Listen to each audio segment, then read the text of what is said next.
Twahuriye hano i Paris, nagira ngo mwibwire abatwumva kandi munatubwire icyabazanye hano i Paris kuri tariki ya 6 z'ukwezi kwa 4 umwaka wa 2012. Murakoze. Nitwa General Emmanuel Habyarimana, nkaba ndi umunyarwanda, nkaba narahungiye mu Busuwisi, ubu niho ntuye. Kuri uyu munsi wa 6 Mata naje hano nk'abandi banyarwanda bose, kuko ni umunsi ukomeye mu mateka y'u Rwanda. Ni umunsi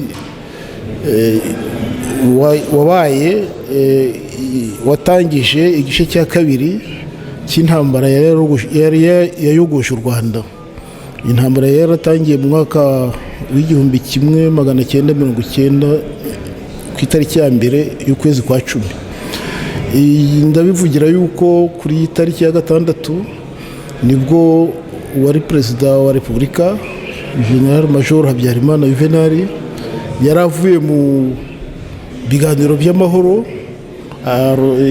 Dar es Salaam, byari bigamije kugira ngo barebe ko bashyira amasezerano y'amahoro yarusha mu bikorwa ku buryo bwihutirwa.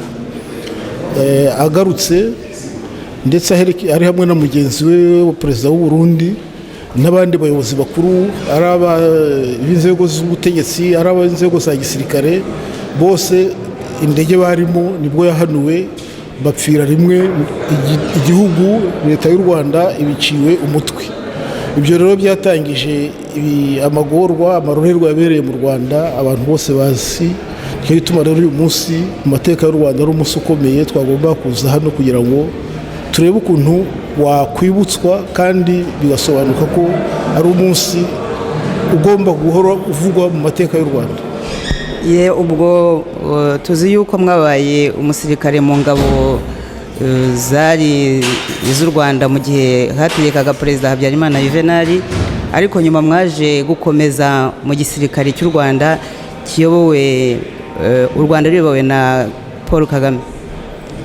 Ibyo nibyo koko, gusa icyo abantu bagomba gusobanukirwa ni uko umusirikare w'igihugu ubundi aba ari umusirikare w'igihugu, ntabwo ari umusirikare wa perezida runaka cyangwa perezida runaka, aba ari perezida w'igihugu. Kandi icyo abashinzwe aba ari ukugira ngo akore uko ashoboye kugira ngo abungabunge umutekano w'abenegihugu. Ubwo rero koko ninjiye mu gisirikare, nyakubahwa perezida Habyarimana ari perezida ndetse ari nawe komanda w'igisirikare cyose cy'u Rwanda.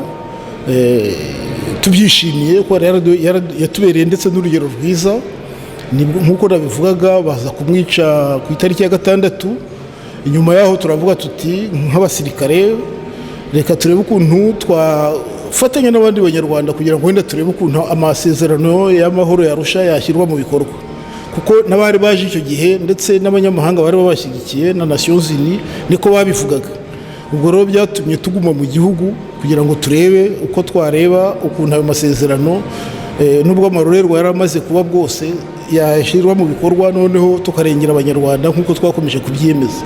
Twashoboraga kuba twaragiye hanze kuko twabonaga danger yarimo, inzitizi zarimo, ko twashoboraga no kuhasiga ubuzima, ariko icyo gihe nuko twabyiyemeje tuguma muri iyo leta, dukorana n'abari bajeho na gouvernement de transition à base élargie yari yashyizweho. Uretse ko nyuma byaje kutunanira tubona yuko FPR itashatse kumva neza ko ayo masezerano yashyirwa mu bikorwa nk'uko byateganyijwe. Bavuga cyane ko nkawe cyane wowe, bavuga ko hari umusirikare koko ushoboye ibintu ndetse wagiye ugira inama cyane igisirikare cyari kimaze gufata ubutegetsi, ariko bakavuga batese buriya n'ubundi mbere yaho ntabwo n'ubundi yari icyitso mu ngabo za Habyarimana. Ibyo by'ibyitso bakunda kubivuga, ariko ni ibintu bisekeje, kuko ese nabikitso ngira ngo nkorere cyangwa ntakorerane. Ngende umunyarwanda wemewe, navukiye mu Rwanda, nkurira mu Rwanda. Ibyo nakoze njya mu gisirikare nabikoraga ku neza y'abanyarwanda ku bushake bwanjye. Ubwo se naba ndi icyitso cyandi. Tugarutse ku by'itariki ya 6 z'ukwezi kwa 4, mbere yuko muhunga se mwaba mwarigeze kuba mwatambutse icyo gitekerezo ku butegetsi bwa Kagame ngo mwumve niba yari kwemera ko itariki ya 6 no mu Rwanda bayibuka? twarabivuze icyo gihe, ndetse nawe mu by'ukuri ntiyabihaganaga, ariko uko iminsi yashiraga yagendaga ashaka kubihunga kuko yabonaga uruhare FPR yagize ndetse nawe ayikuriye muri ihanurwa ry'indege, agashaka rero ko icyo kintu kitakomeza kuvugwa. ngira ngo na n'ubu niko bimeze, ariko twe twarabimubwiraga tukamubwira ko ari itariki ikomeye mu mateka y'u Rwanda, udashobora guhunga, ko n'uzayihunga atazahunga ukuri, ko tuzakomeza guharanira yuko iyo tariki yibukwa kugeza ubuvivi n'ubuvivure bwose amuziraherezo.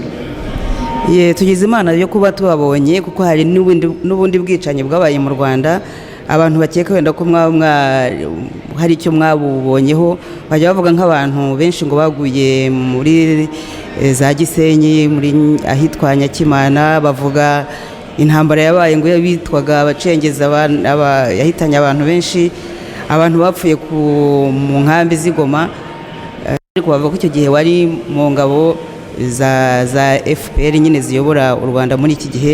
ibyo byo ni ukuri mwarabihagazeho? Abantu b'Abanyarwanda bapfa twabihagazeho kandi ntitubihunga. Ni nk'uko kuva muri 90 Abanyarwanda bapfa twari abasirikare, twabihagazeho, twaranabirwanyije. 91, 92, 93, 94, 95 kugeza duhunze. Ibyo byabayeho turi abasirikare turabirwanya, kandi kuko tubigiramo uruhare rwo kubirwanya. Ariko kuvuga wenda ngo ni nk'ibyo kugaruka kuri ibyo kuvuga ngo umuntu yari ikitso, ndagira ngo nongere mbivuge ko ntabwo umunyarwanda abikitso abayirwanya se. Twagiye mu gisirikare tushaka kurengera Abanyarwanda, ari imbere ari no kubwa Kagame twarabikoze. Abapfuye ni nk'uko na mbere bagiye bapfa, ariko twarabirwanyaga kugeza na n'uyu munsi kandi tukibikora. Naho rero kuvuga ngo wenda ngo umuntu ngo waba warasigaye mu Rwanda, ubu ngubu hari abantu bari mu Rwanda barwanya ibikorwa bibi biri mu Rwanda. Ndagira ngo mbonereho nanavuge yuko bamwe bavuga ngo bateye muri Kongo ngo ndi ministre. Ntabwo bigeze batera muri Kongo ndi ministre w'ingabo. Nabaye ministre w'ingabo mu mwaka w'ibihumbi 2000 aho Kagame abereye perezida wa Repubulika. Ariko na mbere yaho nakomeje kumubwira yuko ibyo kwica abantu, kurwanya Abanyarwanda atari by'ingabo zishinzwe, ko ingabo ahubwo zishinzwe kurengera Abanyarwanda. Twakoze ibyo dushoboye, duhangana n'abicanyi, ariko baza kuturusha ingufu, ndetse naho natwe twari tugiye kuhasiga ubuzima turahunga, ariko na n'ubu tukibikora. Rero twebwe duharanira ubuzima bw'Abanyarwanda, ineza y'Abanyarwanda. Uwabona abitinya gahunga birashoboka, ariko wasigara agakomeza agahanyanyaza ari aho bibera kuri tere, ntabwo wavuga ngo rero ngo niwe udakora akazi ke neza. Twaragakoze, ariko ntibivuga yuko umuntu yarakoze ikosa ku giti cye yabibazwa. Ubuse nk'iyo murebye muri ibyo mwakoze, ibyo wakoze uri umusirikare ku gihe cya FPR, nka mu Gifaransa nakoresha ijambo bilan, nk'ubu wakigumyemo kugira ngo urengere Abanyarwanda, ukigumamo kugira ngo urebe ko igihugu cyagendera ku byo wifuzaga mu mategeko n'uburenganzira bw'ikiremwamuntu. Nk'ubu wowe bilan wavanyemo, icyo wakumva wakozemo ni igiki kugeza uhunze? Bilan ni largement positif, kuko twagumyeyo. Icya mbere twasobanuye Kagame yuko abasirikare batabereyeho kumara abantu, yewe n'izindi nzego zose z'umutekano. Ibyo kubera ko twabivugaga kenshi, byagabanyaga ubukana bw'abantu bamenyereye kwica. Urazi neza ko ziriya ngabo za FPR zari inyeshyamba. Twagerageje kugira ngo dushyiraho amategeko agenga ingabo, kugira ngo nibura tubasobanurire ko bashinzwe kurinda Abanyarwanda. Nubwo batabyumvise neza, ariko amategeko yagiyeho, n'ubu barahari, niyo bagenderaho. Twagiye tubabuza kugenda mu misozi ngo bashyiraho abasirikare bamara abantu. Ntibyari byoroshye birumvikana, ariko twashoboraga no kwasiga ubuzima bwacu. Ariko twarengeye abantu. Niba bavuga ko mu Rwanda ubu hari miliyoni 11, nuko hari abantu bari bahari bagerageje gutuma zidashira. Twebwe tuvuga jenoside Rwanda kuko twemera ko hari Abatutsi bishwe bazira ko ari Abatutsi, tukemera ko hari n'Abahutu bishwe bazira ko ari Abahutu. Kabone niyo bavuga ko turi abanegationiste, ariko ko twabibonye twarabirwanyije kandi twarabivuga. Rero byose rwari urugamba rutoroshye, murabyumva. Twarwanye, twagombaga ubutwari, ntituma n'ishyaka nashinze ubu ngubu ariko naryise ntuza inteko y'igihugu iharanira repubulika y'intwari, ni uko nzi neza ko ibyo bintu kugira ngo ubyumve kandi ugire icyo ubikoraho bigomba gutwara. Ntabwo ari umuntu wese ushobora gupfa kubyumva cyangwa se ngo yitange muri ubwo buryo. Ni nabyo n'ubu turimo kugira ngo duharanire ko ukuri kwagaragara, kandi tugasaba abantu b'abagabo b'intwari kugira ngo barebe ukuntu nanone twakomeza kurengera abanyarwanda. Naho ibyerekeye kuvuga wenda ngo umuntu yagumyeyo wavuyeho mbere, nanjye nashobora kuza nize mu mahanga muri 1994 nashobora kugenda nkahungana n'abandi, ariko kuva kera njye numvaga ko mfite devoir y'abasirikare, ko ngomba kugumana n'abaturage aho baba bari hose nubwo naba nahasiga ubuzima. Icyo gihe nibyo nakoze, ariko nyuma muri mu 2003 tuvayo nuko twabonaga wenda menace yo kurimbura abaturage ne yaragabanyutse, amategeko twarayashyizeho, tukavuga tutereka duhindura uburyo bwo gukora noneho. Ariko ntabwo ari igihe cya 1994 intambara ikirangira ko abanyarwanda bari gusigara bonyine, kuko iyo hatagira umuntu uhaba ndakumenyesha yuko wenda n'izi miliyoni 10 wenda hasigaye nk'eshatu gusa. Rero twebwe turabona bilan nk'umusirikare wagiye mu gisirikare ndeka universite yanjye kuko nari nyirimo kandi naratsindaga neza, niyemeza guharanira abaturage, narabikoze kandi bilan n'abandi twafatanyije ni positif. None rero mwageze hanze mushyiraho ishyaka, ubuse mubona ibyo mutashoboye kugeraho muri mu gihugu uri umusirikare mukuru, urabona kuba uri hanze ugashyiraho ishyaka hari icyo bizamara? Bizakimara kuko urugamba rugomba gukomeza. Abasirikare twiza uzi ko n'inahangaha habaye intambara y'imyaka 100, la guerre de 100 ans. Ntabwo iyo umuntu atsinzwe bataye imwe si ukuvuga ko atazatsinda izindi, kandi strategie imwe itsinzwe yikunaniye uhindura strategie. Buro nibyo turimo, ariko strategie dukoresha twebwe ni strategie ishingiye ku kuri, ishingiye ku mategeko, ishingiye kurengera abanyarwanda bose b'ingeri zose. Tukibwira rero ko nibyo dukora n'ubu byanze bikunze bizagera aho bitsinde. None se muri iryo shyaka ryanyu hari ubwo muteganyamo nk'igisirikare, kuko FPR itera igafata igihugu ntabwo yazanye gusa amashyaka ariko yazanye n'igisirikare. Hari igisirikare muteganya mu migambi yanyu? Ntabwo ari kongere, ishyaka ryacu ntiryitwa kongere, ni convention nationale républicaine intwari. Aho ngaho nagira ngo byumvikane. Naho rero kubyerekeye igisirikare, njye nize ibya gisirikare, ariko icyo nize ntabwo bambwiye ko abasirikare ari ngombwa kuba bafite intwaro. Bambwiye ko abasirikare ari abantu, la guerre c'est une confrontation de volonté. Alors niba rero uharanira ukuri kandi ushaka amategeko ko kurikizwa, iyo niyo ntwaro ya mbere ikomeye. Intwaro ya mbere si ukugira abasirikare, parce que ni ba ex-FAR bari bazi kurwana, bari abasirikare bakomeye, ndabizi neza ndabivuga mbizi n'ubu kandi barabishoboye. Ariko ibyerekeye none se kuki batsinzwe kandi bari babishoboye? Nibyo nakubwiraga ko ni impamvu za geopolitique. Za geopolitique rero nicyo gituma tuvuga tuti twavuye mu Rwanda kugira ngo twongere turebe intambara mu rwego rwa geopolitique, kuko ntabwo ari abanyarwanda. Hari amahanga yaje mu Rwanda, hari amahanga ashaka kuja Kongo, bafite uruhare rukomeye, bafite intwaro zikomeye, bafite puissance. Icyo gihe rero utarabyumva n'ubundi abaturage bakomeza bagashira kandi ntibazagira ikirenge. Nicyo kuba twarize amashuri turagira ngo noneho turwane intambara, tureba ibyangombwa byose bitera iyo ntambara aba ari byo duhangana nabyo. Nibyo turi gukora ubu rero. Kuri mwebwe ibiteye intambara nibihe mu gihugu cyacu? Ibiteye intambara hari ibice bibiri. Hari igice kimwe cy'abanyarwanda batumva neza impamvu zituma bashabirana, bagirana amakimbirane, ngo bumve yuko ubutegetsi babugabana muri demokarasi bagakurikiza amategeko. Iyo niyo mpamvu ya mbere. N'impamvu ya kabiri ni abanyamahanga baza mu gihugu bashaka bagashoza ntambara, bampatse ibihugu bashaka kugira ngo bigarurire ibihugu byose, si u Rwanda gusa n'akarere kose n'ubukungu burimo. Rero ibyo bintu byombi iyo biri hamwe abantu batabyumva neza bahora baryana, aho kugira ngo bamenye neza icyo bagomba gukora nyacyo kugira ngo babane kandi bubake igihugu kigendera ku mategeko na demokarasi.